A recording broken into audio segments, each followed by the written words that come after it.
Hi everyone, welcome back to the Anand Studio. Today we have a very special guest, Ms. Rami Desai, who is an anthropologist. She has done a lot of research in Northeast, and she has also been a commentator, a political commentator in a lot of national channels. And she is a theologist also. Did I mention that right, Rami?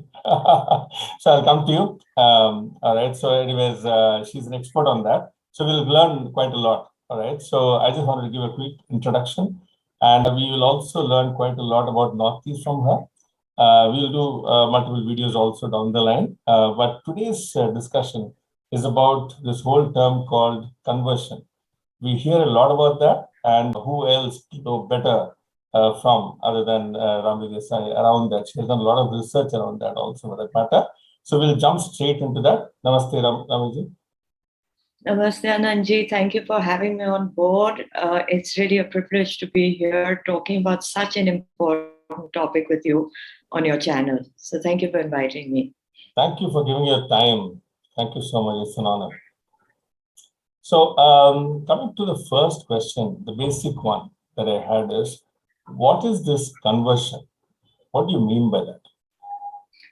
So, Anand, if I was to put this in a definition, I would say that religious conversion is a process that entails a change in religious affiliation, but it also then results in a change in worldview and identity, how you see yourself.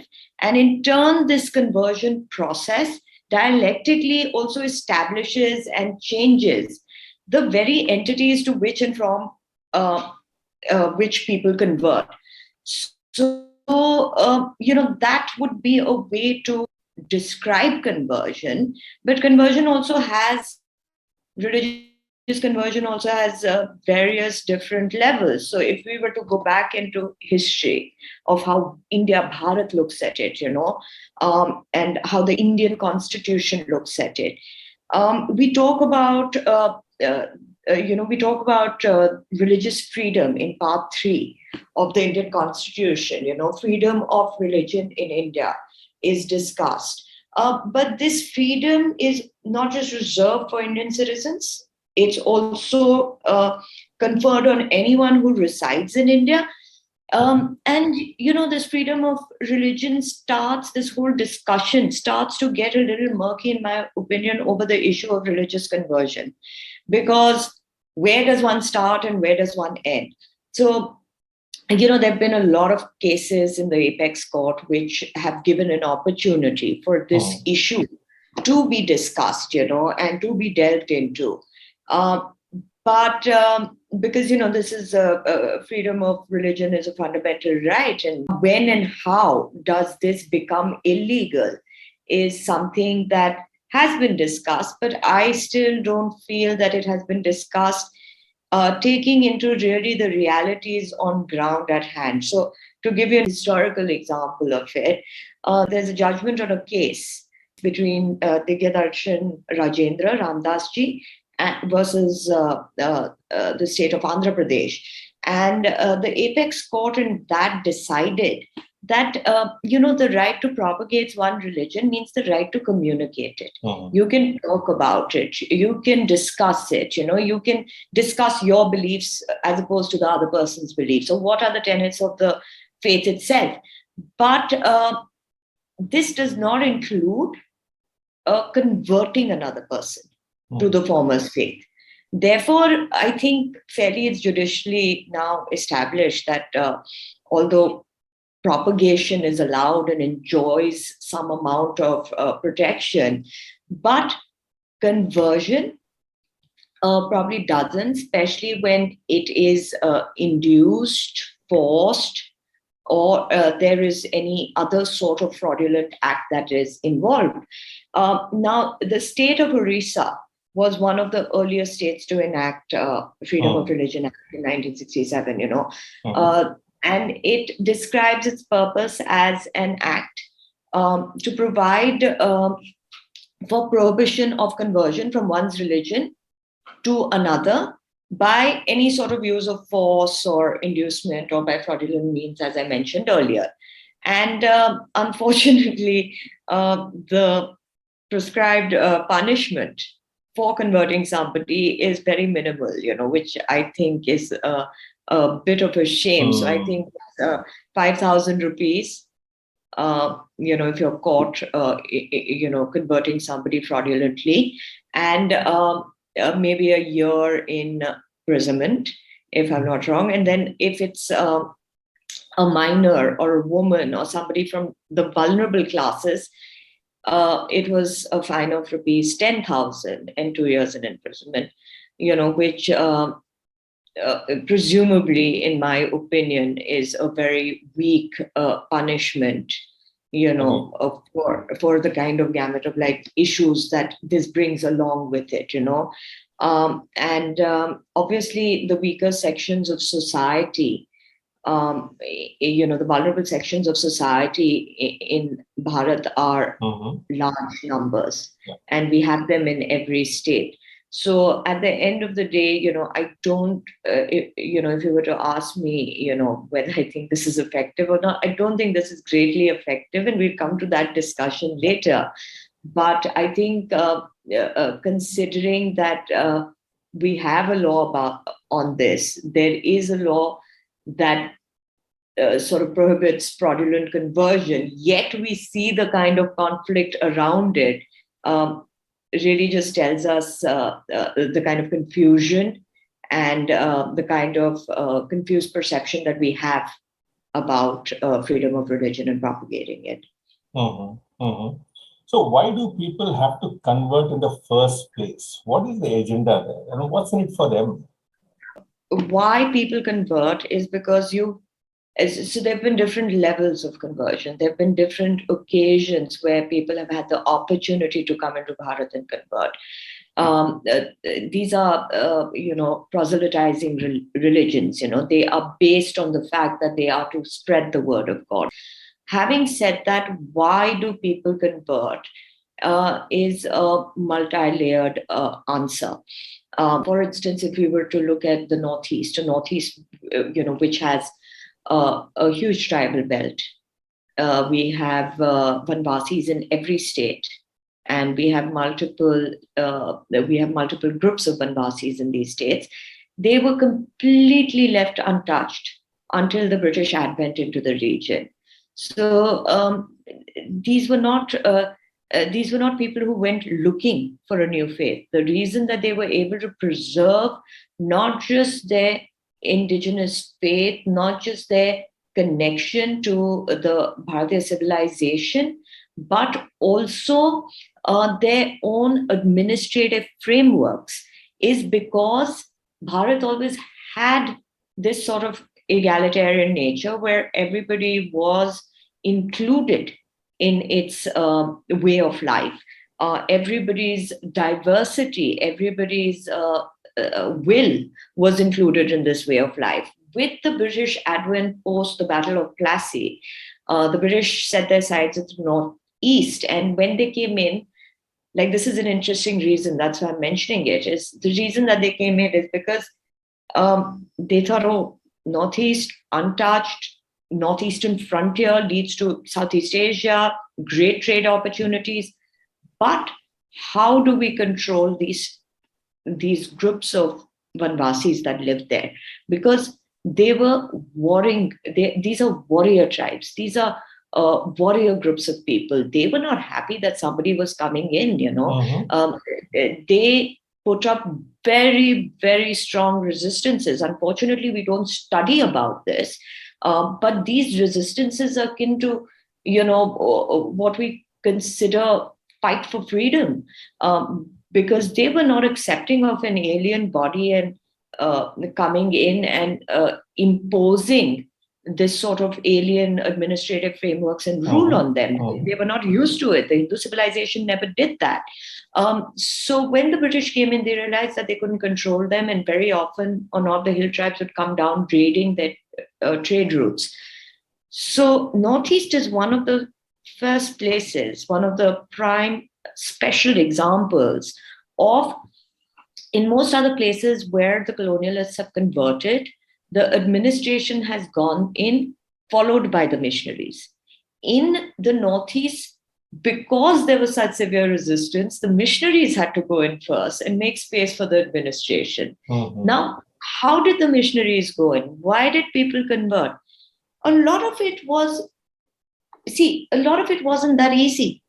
Let's say in Nagaland, after they converted the first few people, it probably took them another 100 years. So when the second lot of missionaries went in, they were far more, they had heard about the problems in these areas. These were difficult areas to work in, but they were far more smarter because what they did is they brought the administration on board.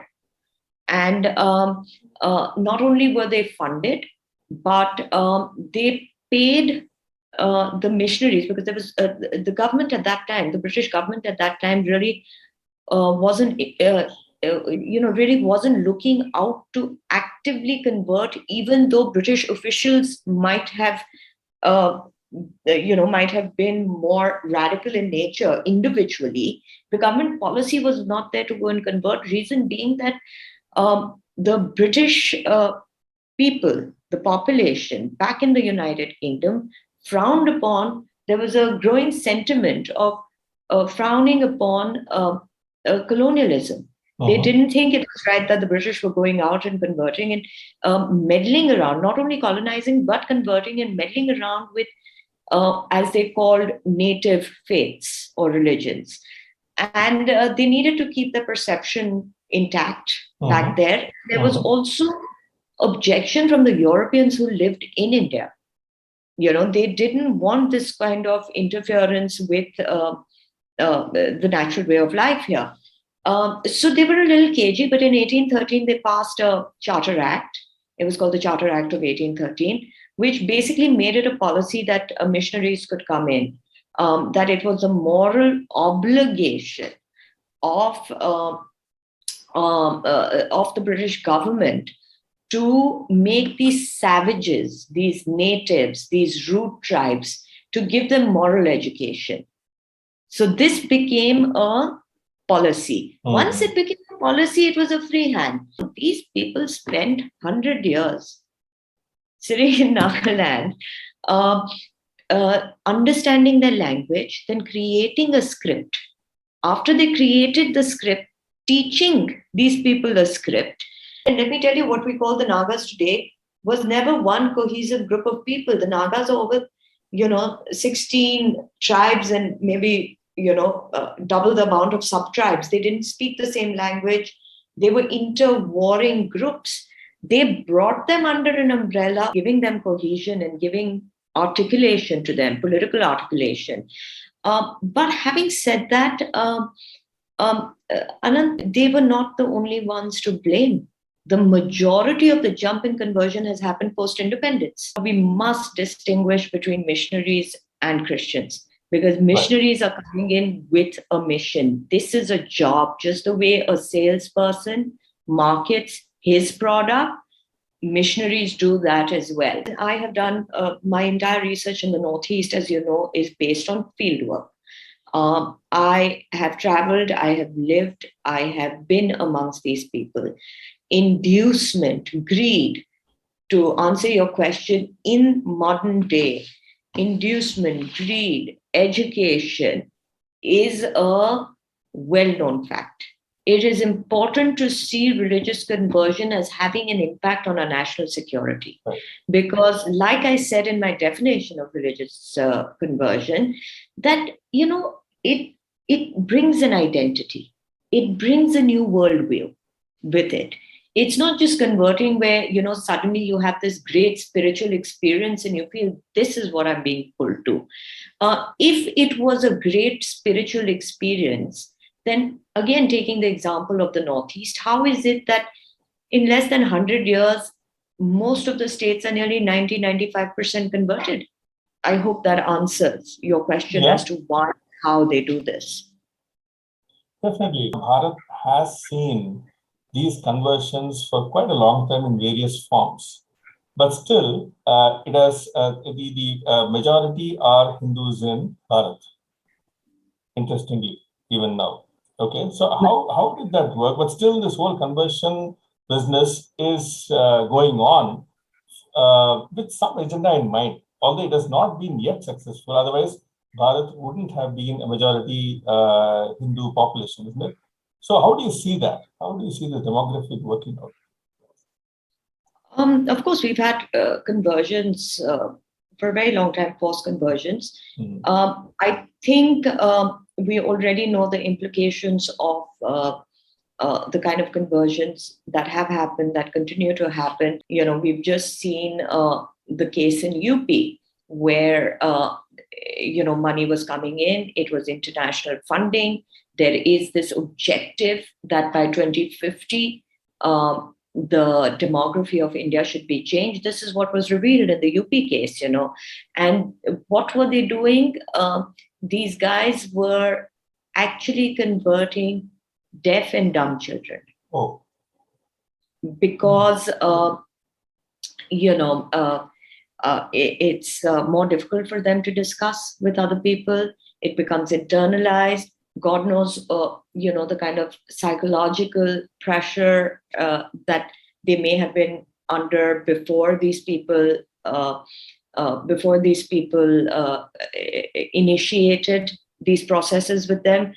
And it was also known that they were planning to make them into suicide bombers. Wow.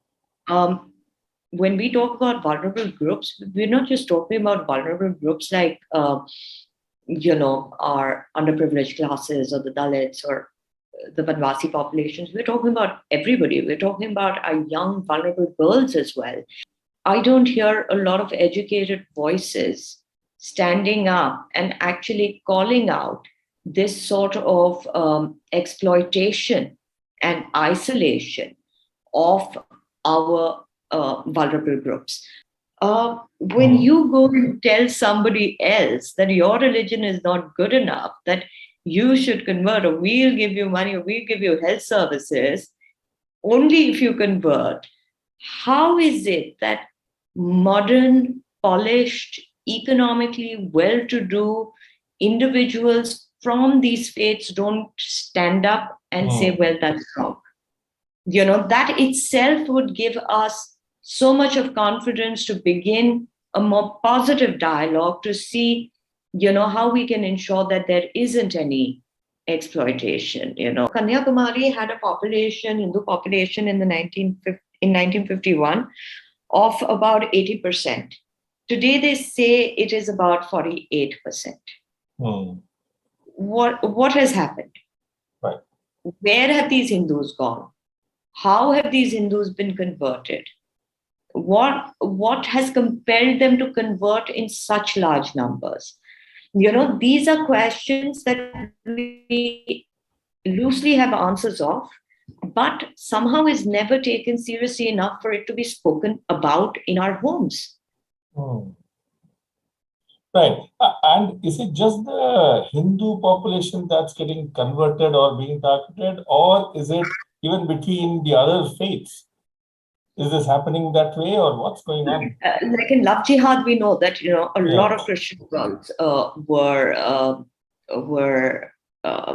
manipulated and coerced and exploited. But this is fairly far and few. Okay. I think the Hindu society per se is a liberal society. We are an egalitarian society, and we have the nature of, as we become more educated and polished, we have this nature of becoming more open, more egalitarian, more liberal. Whereas I find that other more organized religions, as they get more polished, as they get more educated, as they become more confident, they become confident in their religion. Their religion becomes a part of their day-to-day life. They give back to their religious institutions. They give back to their society.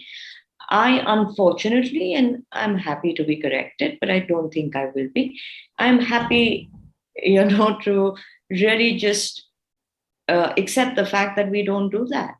As we get older, as we get more advanced, as we get more educated, as we get international exposure, we feel that the only way the world will accept us is if we become like them. And I think that is absolutely a very regressive way of looking at things. It is a very underconfident way of looking at things. I even remember when I was studying in England, I remember that all the Bangladeshi children, all the Pakistani children, they could quote references. They could quote verses. They knew it like the back of their hand, and they were confident about it. I actually remember a graduate, and I think this gentleman, that time he was a young boy. I think he was even in one of, if I'm not mistaken, either in business management or sciences or something like that. And I remember him very strongly building up a case of how the earth is flat because it says so. Because their religion says so. I'm not saying that's right. What I'm saying is that there is a certain amount of confidence that they have that our children don't. And I think the government's not going to come and tell you this is a problem. Yeah. Your society is not going to come and tell you this is a problem. Your society is not going to come and help you when you get into a problem either. This has to be a question of individual responsibility. This has to be a question of us becoming a more cohesive society where, if the girl wants to come back, the whole society welcomes her back. One of the reasons that, our revivalist movements are not very successful is because our own society won't accept them. Like in the Northeast, a lot of the tribals who, these groups, some of them would not eat beef. And they were fed beef when they were converted. So when they wanted to come back, the larger society would not accept them. I think if we think we are so progressive and we are so advanced and so liberal, then this would be particularly a good place to show your, liberal nature. And I think this sort of, welcoming people back or showing them that the society supports them is a very important part of, very important part. It's a reflection of the kind of people we are going ahead, because this situation isn't getting any better. It's only getting worse because now there are multiple ways to reach out to people. Earlier on, you wanted to convert, you had to make the trek down to these areas. I will take the example of Tamil Nadu, is that earlier on you would notice newspapers, sheets and sheets of papers of notifications, gazette notifications of people who've converted. And when other religious organizations started objecting, because, it became like a couple of pages every day in the newspapers, you could definitely see that these notifications are growing. So when other religious organizations started objecting, these people, it is said that one of the strategies that they employed was they told their new converts that don't inform the authorities, don't give the notification. This way you can enjoy your benefits. I have spoken to some people on ground who are leaders of one of the largest Vanvasi groups in the Northeast. And you'll be surprised, they trace their descent from Rukmani, Krishna's wife. And they have been, they said that they feel that it's almost 60% today. Wow. Right? And it might be a little exaggeration. I'm not saying that. But if people living there feel this is the rate of conversion, then we have really a problem on our hands, because I'm again saying that this kind of conversion cannot happen through spiritual means. Right. Right. There has to be other methodologies that are employed that are illegal for this to happen. And this is one of the reasons that Orissa was really quick to bring in the laws that it did. But unfortunately, these, again, we have to really discuss and debate, and maybe we do this in another one, on the efficacy of these laws. Right. Like, going back to, just to add, people say, oh, well, there doesn't seem to be conflict there, or look at Arunachal Pradesh, it's what people want to do. But you have to see it in relation to the resistant movements as well. There have been enough resistances in these places to show you that it's creating a conflict in our social fabric. So even with Arunachal Pradesh, when we talk about this conversion, it's a major issue there because Arunachal Pradesh was fairly untouched for a while, and it is our northeastern frontier. It is on the border with China. It has national security implications. When we talk about the kind of conversion done there, and so recently and continues to be done there, like I said, Operation Salvation, it's an insurgent group operation going on to convert tribal identity. You have on the other side the tribal identity movement of Arunachal Pradesh, which has urged the Arunachal Pradesh government to implement their religious freedom anti-conversion law. They said, we have it, but we have not been able to really implicate it. And, this really deprives the tribal population, who I prefer to call the Banvasi population, it deprives them of safety, security, and freedom of their own religion. Yep. So one of the leaders of this tribal identity movement actually said there are no guidelines. We have no guidelines with regards to the implementation of the act. And, these issues have been raised before. But unfortunately, the state agencies don't have any data on religious conversion. Nobody is really filing any of this data, And the Arunachal Freedom of Religion Act is a 1978 act.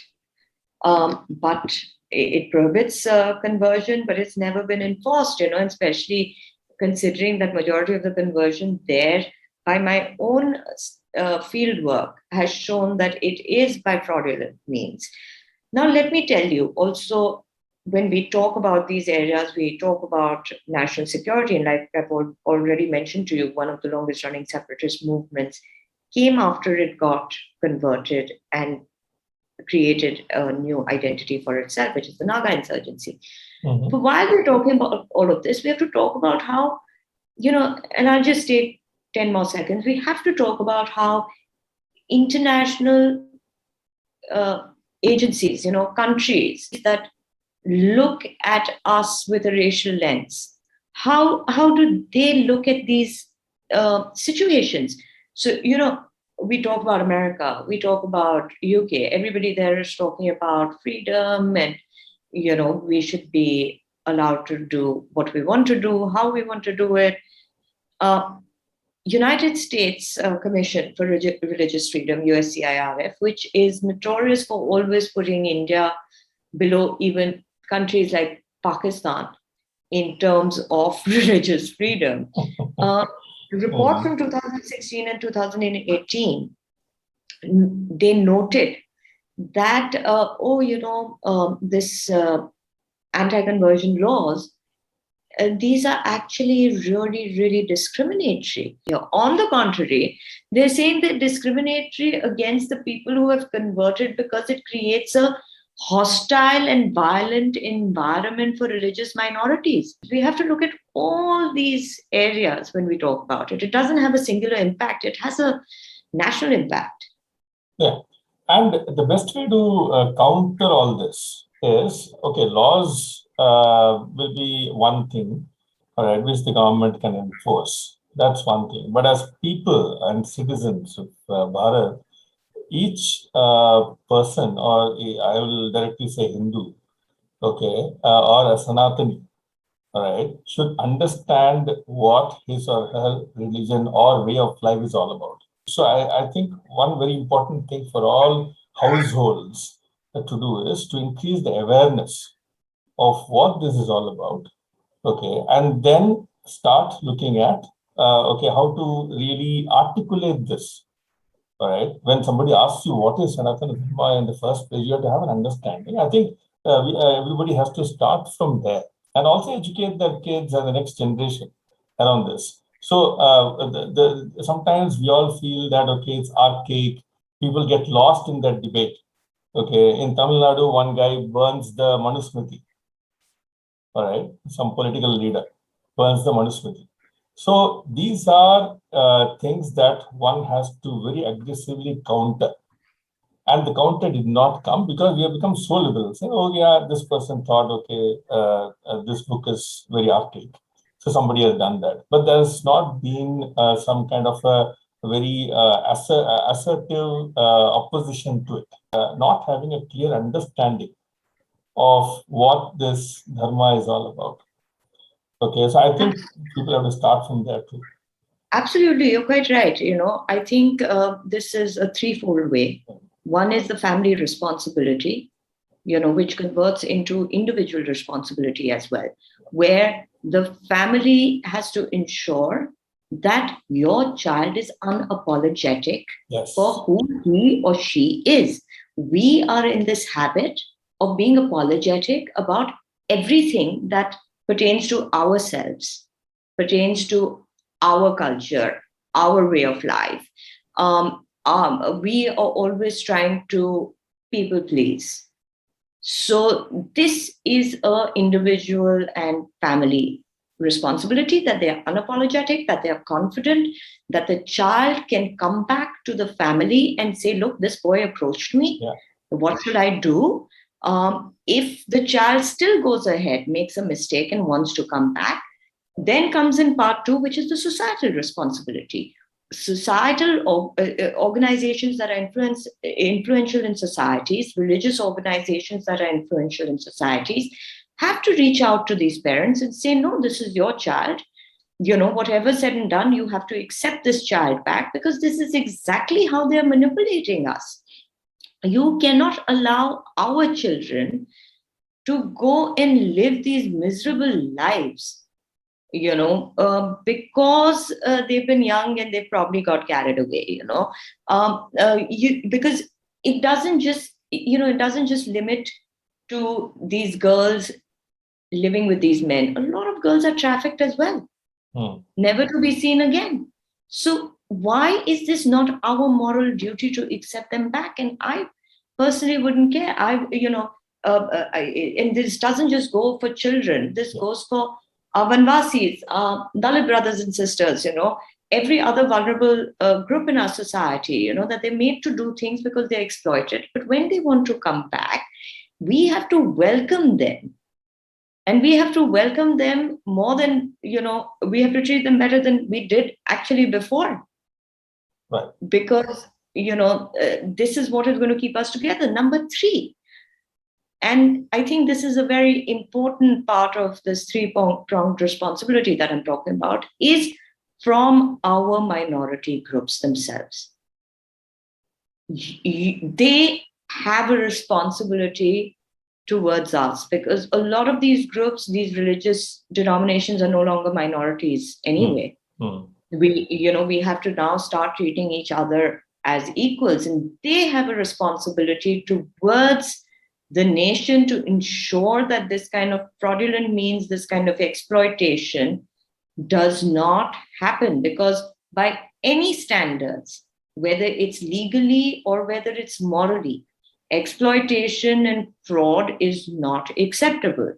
So the final responsibility has to come from our educated fellow citizens from the Christian community and the Muslim community. And if they cannot do that, unfortunately, this will lead to many, many rifts in our society unnecessarily. And I think there has to be, within ourselves also, within the Hindus also, there has to be some sort of cohesion. Yep. We just on the basis of geographical differences, we look down upon each other just on the basis of where we come from, even though we are bound by the same faith. We tend to focus more on our differences than our similarities, and I think that is terrible for this nation. And I think I hope that the new generation is, because I see a lot of young people taking more and more interest in civilizational studies. And I think civilizational studies is really important, especially in context of Bharat, because we are only connected by our civilizational networks. There is no simple way of explaining it. It is not limited by religion, it is not limited by language, it is not limited by race. It is a civilizational bond which is far greater than any other bond. And until we recognize that, and I always say this in the Northeast, because the Northeast has always been seen with a sense of otherhood. Not only we have made that error in seeing them with a sense of otherhood, but they've made an error which has been due to a prolonged emotional process that they've had to go through, that they have looked at us also with a sense of otherness. I can say this towards the South also. That for a very long time, till the South really came into its own in the sense of in modern day Bharat, where they became the leaders in IT, they, became very visible economically, financially. There was still this little bit of like sense of otherness, which still exists. It hasn't gone entirely, but there's still a lot more interaction. And that's the only way you are going to be able to get past these imagined distinctions that we have. And that is what we need to focus on more and more. We need to start seeing situations in light of a civilizational process, not just in terms of, an individual lens or a religious lens. Having said that, we also must keep in mind that this sort of demographic change, as innocent as it may seem, finally turns into political articulation. And when it turns into political articulation, unfortunately, your voices are not going to be heard. Right, makes sense. And I think in the Banaras Hindu University, they have started a course on Hinduism itself, right? I think which is a good step to formalize this whole education, all right, so that people know. And then now that we are in the 21st century, we can really understand that from our lens, right? So we can always go into that and understand that and tweak it for this age. All right, and see, but don't go to the extent of tweaking the whole thing, because there's a fundamental foundation there. All right, and based on whatever reading I've done, so it's all been very scientific thousands of years earlier. Okay, we can't even match it today. Okay, whatever they have put in the scriptures is very scientific. Now it's all these new terms coming up, say mindfulness in the West, which is nothing but what we have been doing for ages. Our grandmothers and everyone have been doing for ages. But now the young generation latches on to those terms, mindfulness and something else, right? So like it's more like this turmeric milk is known as golden latte now, and people have that. When your grandma gave Are you serious? Yeah, so that's what I heard somewhere. All right, so things like that, it's repackaged, but everybody has to know that, every proud Hindu has to know that our scriptures were so advanced. If you get into that, then you really will understand how scientific we were so many years back itself. Okay, which we can't match even now. All right, so we should be proud of that, and I think it's more of understanding for ourselves before we even go ahead and talk or debate about that. All right. Absolutely. With that, Ramiji, thank you so much. I know I've taken a long time than you expected, but I think it's been a great discussion, and it's been really very good information, and it's quite important also for the country and everyone. And just caveat here, we're not talking about any particular faith, badly or whatever. It's about this act of conversion that we think is not right for our country. And all Bharatiyas, everybody has to really stay together and appreciate each other's faith and not cross our boundaries too much. All right. Right. Okay. Thank you so much for your time, Ramiji. Thank you, Anandji, for having Take me care. over. It was really a pleasure. Thank you. Thank you.